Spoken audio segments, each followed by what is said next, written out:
নমস্কাৰ, মোৰ ইউটিউব চেনেললৈ আপোনালোকক স্বাগতম জনাইছোঁ। আহকচোন আজি আমি চিকেন চপ বনাওঁ।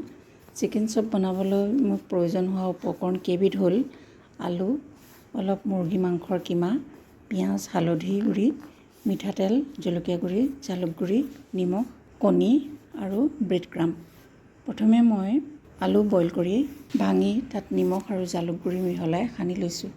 আনহাতে মই বনলেছ চিকেন বইল কৰি মিক্সিত মাৰি কিমা কৰি লৈছোঁ। এখন কেৰাহীত অলপ মিঠাতেল দি পিঁয়াজ ভাজি লৈছোঁ। হালধি আন্দাজমতে, নিমখ আৰু জলকীয়া গুড়ি দি লৰাই মাংসৰ কিমাখিনি দি ভালদৰে ভাজি দিছোঁ। এইদৰে অলপ সময় ভাজি মই কিমাখিনি নমাই দিছোঁ। এতিয়া বইল আলুখিনি এটা হাতত লৈ মাংসৰ কিমা দি আলুৰ চপৰ চেপ দি লৈছোঁ। এটা কণী ফেটি চপটো লেটিয়াই ব্ৰেড ক্ৰাম্ব সানি লৈছোঁ।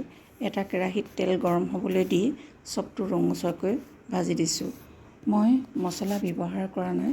আশা কৰোঁ আপোনালোকে বনাই খাই ভাল পাব। মোৰ চেনেল ছাবস্ক্ৰাইব কৰি লাইক এটা দিব বুলি আশা কৰিলোঁ। আজিলৈ আহোঁ। ধন্যবাদ।